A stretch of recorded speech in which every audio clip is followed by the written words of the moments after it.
Rotting Regisaur, and we'll see if he's able to find that and get it on the battlefield quickly. Seems pretty happy with his opening hand here, so let's get underway. Heart's Desire, the first play for Kavartech off the forest. Leafkin Druid off the top of the library for Andrea Mengucci, gets Arboreal Grazer down and is able to play a second land. So already the ramp game is strong with Andrea Mengucci. Yeah, Mengucci's already off to a fantastic start. He doesn't play a ton of copies of Arboreal Grazer, but he does have one to start this game off. Can, of course, block the 1/1. Kvartek thought about attacking briefly, but slowed himself down. Just assert dominance, it's fine. And what's scary here is that we're going to see something that doesn't happen a ton for Mengucci's deck, which is a turn 3 Cavalier of Thorns, as you see a Growth Spiral into a Leafkin Druid. Now, Mengucci's hand, it does have that Cavalier, but more importantly, it has that Castle Vantress to bridge the gap if he doesn't find like a Hydra Krasis or anything like that with his draw steps. Castle Vantress can ensure that with the Scries. So Vivian Arkbow Ranger applying the tokens or the counters onto the 1/1. So now we've got a 3/3 swinging in for damage. Obviously not going to turn to the Lovestruck Beast for any attacking power just yet. It seems he's got to get this game over with as quick as possible because Andrea Mengucci is just ramping like a crazy person. Here comes Cavalier of Thorns, going to find another land off the top of the library, and it is a Temple of Mystery. Gets the additional scry. What does he find? It goes to the bottom, so hopefully finding something better off the top there for him. Yeah, he's going to get the scry again with the Temple of Mystery. He puts that card to the bottom as well, so 2 temples there, 1 from the Cavalier, 1 for his land drop for the turn, and passing the turn back. The idea now for Mengucci, given that he's scryed 2 cards to the bottom, is he needs to top deck something good. Ideally, Hydroid Krasis would probably be the best draw in this particular situation. As you see the copies of Hydroid Krasis actually in the graveyard, there's 2 down there from the Cavalier of Thorns, so that's something that Chris has to be somewhat cognizant of now and how he wants to play the following turn. He did draw a Murder's Rider off the top, so that can help get rid of a big threat on the battlefield. Just considering that now, Temple of Melody is the land he is looking to play this turn. So there we go, there's another copy of Murderous Rider. So any big threats that Mengucci does deploy, he has the answers to, albeit at the expense of, pinging himself in the face twice. The Swiftend's going to take care of that Cavalier of Thorns, so you get the trigger from the Cavalier where he can put target card from his graveyard on top of his library right now. Yeah. It's going for the Hydroid Krasis, so pretty good way to find it. Vivian Arkbow Ranger is going to distribute counters to both creatures this time, so Paradise Druid and the 1/1, which is now a rather threatening 4/4, swinging in for 7 points of damage. Yeah, do remember that get it. These creatures do have trample. Now Mengucci's going to get to untap and draw and play a land here and play a huge Hydroid Krasis, so he's going to start working on trying to stabilize this game. But don't forget that Chris does have another copy of Murderous Rider on top of his deck, so Swiftend will probably be played again on the following turn, and Mengucci might have to start going to chump blocking here in just a moment. Well, let's see what he draws. That's a Finale of Devastation and a Nissa who shakes the world. Possibly 2 of the best things he could find at the top of his library, barring another Hydroid Krasis. But here comes Swiftend number 2. Let's get rid of this big jellyfish out of the sky. Does Finale of Devastation mean we're going to see some Invis Forerunner action? In this particular game, I do not think so. That's not going to be fast enough for him to stabilize the battlefield. Nissa who shakes the world in combination with something else, I think is going to be what Mengucci is looking for here, because now Chris is maybe thinking about minusing Vivian Arkbow Ranger, or he could, of course, plus again like we've seen him do over the course of the past couple of turns. But for Chris, longer games don't benefit him. He wants to try to get this game over with because Mengucci has a superior endgame in Nissa and Finale of Devastation. You're right, he does. Vivian Arkbow Ranger just deciding which ability she's going to use. Will we see more counters or will we see removal? Looks like we're going for the counter option, so both creatures are going to get swinging straight away again. Trample, let's go. They were so little once upon a time. Look how they've grown. Yeah, they are very large now, and now we might be in a position where Grazer has to jump block, but remember that these creatures do have trample, so a 5/5 and a 4/4, we'll call that 9 total power minus 3 toughness, means that 6 damage is going to come through no matter what, but it looks like no blocks at all, so a total of 9 will come through. Mengucci is down to 2. Breeding Pool not ideal when you're at 2, no. So that land will just, that's going to stay over there on the right-hand side of things, I imagine. Yes. As Mengucci is going to try to figure out how to stabilize this game because he's in some serious trouble at 2 life. Okay, real talk, how many times have you accidentally honorable Sudoku'd yourself? I can say honestly 0. I can say that.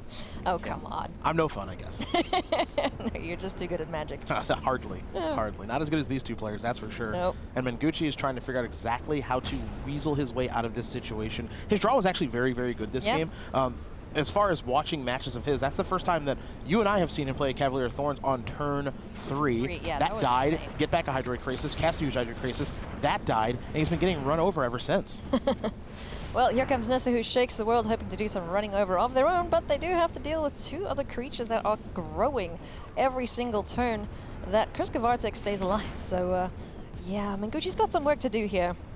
First things first, let's get Nissa who shakes the world onto the battlefield. square off against the Vivian and see where we go from here. One of the things I think that Mengucci might be trying to do is he's going to untap a land. He can finale, well, he can start to work on that, and then I want to see how much he can finale for, because Agent of Treachery might work itself into the equation here. Yeah, so X is 7, so he's going to get Agent. Nice. He's going to take a creature. Or he actually might take that. No, he actually might Vivian. take. No, there we go. Yeah, so he takes the creature. You're going to get, so we're going to get here is double plus. Yeah. This is going to be double plus trample for exactly 2. I'd get out of the way if I were you. Is that what? Yeah, this is actually going to be double trust trample exactly for 2. It's an 8-power creature over 6 toughness. Oh goodness. So it's actually perfect here for Kvartek. Oh man. I believe. He's gonna check the math here again really quickly, but I think he can also just do this. He can also just say fight your agent, and attack for 6, 3 trample here. Excellent. And get this game over with just in the nick of time. So that second copy of Vivian actually appears to be a game winner here. He'll trample over for the W. Oh man, what a way to win a match. Double Vivian, double plus. Paradise Druid is the least thing you expect to die from, but it got it done this match. Let's go sideboard times. Very quick decisions here from Kavartech. What does he do against the Simic Ramp strategy? Yeah, Kvartek is moving in and out some cards very quickly here. You have to remember that once these players made the top 8, they of course know the decks that they're going to be playing against potentially. They know all of the players in the top 8, of course, so they know exactly what they might be getting paired up against. You have to imagine that Chris and Andrea probably played some games of this matchup, so the sideboarding here I think is actually going to be pretty quick here for both players. You see some minor changes here from Chris, but he still wants to be the aggressor. He still does want to interact, however. That's why you see the copies of Epic Downfall and Noxious Grasp coming in from the sideboard directly into the main deck here. Looks like he may want another copy of Foulmire Knight as well. But again, I don't think his deck is so focused on being an Edgewell Innkeeper deck in this matchup. Yes, he's going to keep it in, and yes, it allows him to draw some cards and maybe find some removal, but he wants to play the game like what we just saw in that last game, Alias. Kill your opponent quickly, because if Andrea gets to just kind of do his thing over time, he'll get the End-Raise Forerunners, and he'll kill Chris that way. So just a few last decisions here, deciding to bring in another copy of Questing Beast. This guy likes to go fast and smack face for sure. So he's just taking a look at Mengucci's sideboard, perhaps, just wondering what it is that Mengucci is going to bring in, because it's all a case of, you know, trying to figure out how your opponent's going to sideboard against you and then possibly counteracting those decisions. Yeah, Andrea almost stabilized that game, and if he's able to stabilize there, maybe he finds another Cavalier of Thorns or Hydroid Krasis, so on and so forth, all the things that his deck is capable of, but he wasn't able to do that. Now it looks like Kavartek's going to send his opening hand back, keep this one, and Mengucci's got another nice hand here with Leafkin Druid, Hydroid Krasis, and 2 copies of Risen Reef. Yeah, pretty decent hands from both players. So we're getting things underway with the Temple of Melody, finds an Overgrown Tomb on the top of the library. May consider keeping that, perhaps. He's taking a little time to think about it. He has got the Murderous Riders and a Rotting Regisaur in hand, so everything he can play everything in his hand right now. So that Overgrown Tomb is going to go down to the back. Cavalier of Thorns off the top of the library for Mengucci. Leafkin Druid is the play. Yeah, what's interesting about, and this is kind of the worst case scenario actually there for Kavartech. So the Overgrown Tomb, the consideration there was, I need a 4th mana, I need a 3rd green source. For what? Well, I would call Vivian Chris's namesake card, at least certainly in this building here in Long Beach. He loves casting this thing, and it led him to a Game 1 win and so many others. So the problem now is that he's missing a 4th mana source, and he's drawn 2 4-mana cards here in Vivian Arpo Ranger and Questing Beast. So that next draw step for him is going to be a huge one. Yes, it's going to be crucial indeed. And here comes Rotting Regisaur. 7/6 on the battlefield is not too shabby, but of course he does discard something in the draw step, or in the upkeep. So let's see what he'll find. But first things first, Risen Reef number 2 on the battlefield, getting double triggers, finding extra land for Mengucci. And he's going to get ramping like he wants to do. Yeah, super important there for Mengucci to hit with those Risen Reefs. So he's going to fire off another Elemental there in Leafkin Druid, so he'll get 2 triggers. He's found a couple of lands, and now he's building up a bit of a battlefield as far as creatures are concerned and lands are concerned. So everything's kind of going his way right now. But as we know, Rotting Regisaur can steal a game very quickly, but no 4th land. Wow.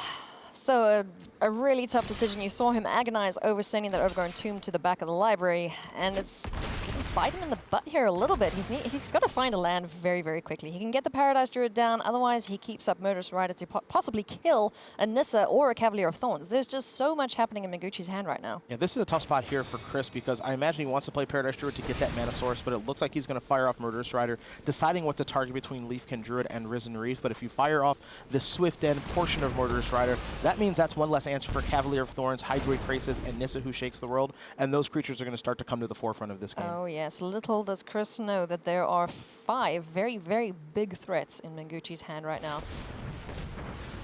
But at the same time, that Risen Reef just runs away with games, especially if it gets any more elemental friends down the battlefield, could just keep filtering through the library. So yeah, it's a rock and a hard place. You want to kill Risen Reef, but you want to save your Swift Ends for all of the cards that are in Mengucci's hand right now, but you only have so many. And when he's choked on mana and wasn't able to play Questing Beast or Vivian Arcbone Ranger last turn, his hand is kind of forced into interacting with Mengucci, which Mengucci is completely fine with given the contents of his hand. And Nissa is a pretty darn good place to start. One thing Mengucci's going to do here is he's just going to kind of figure out how can I maximize my mana and maximize my turn, especially with my opponent missing their 4th land drop. Mengucci is smart enough to know that Kvartek probably has at least 1 4-drop in hand. So if Kvartek misses again on his draw step, this game will probably end pretty quickly. And one of the reasons for that is because Mengucci is going to be able to do a ton this turn in Nissa, attack, play Cavalier Thorns, get another land, put some cards in my graveyard, and then if you thought this turn was good, Mengucci's next turn is going to be outrageous. Oh, yes. And unfortunately for Kavartech, he has to discard a Paradise Druid, but here is his 4th land, finally. So let's see if he can work his way back into this matchup, which is currently being dominated by Andrea Mengucci, a board full of creatures, and a Nissa who shakes the world. Yeah, a brutal spot here for Kvartek and finding that land a little bit too late, because now Mengucci has the mana available to cast Gust. He's going to Gust any green card that Kvartek plays and set him back to the Stone Age. So goodbye, Vivian Arcbow Ranger. Chris, you decide where it's going to go. It doesn't really matter, because once Andrea untaps, we're looking at Nissa in combination with Hydroid Krasis, and that's going to be too much for Kvartek to overcome. Yeah. Pretty easy block here from Andrea, too. Yeah, this Cavalier of Thorns is going to go into exile, return something to the top of the library, perhaps. Will we see Finale of Devastation? Will we see the Big Pig? I sure hope so. Kvartek may give it up before then, but let's see what it is we're going for. He's waiting for any spell to be cast. He will give it up right away. One thing I admire about both of these players is neither is afraid to concede quickly when they know they're beat. We had a very entertaining, very close first game. That game, Mengucci was able to do everything he wanted to do. Kvartek with that decision on the scry. Do I leave this overgrown tomb on the top or the bottom? It's a very hard decision to make. You can certainly make the argument of if you put that on the bottom and then he draws his 4th land right on time, it's a great decision.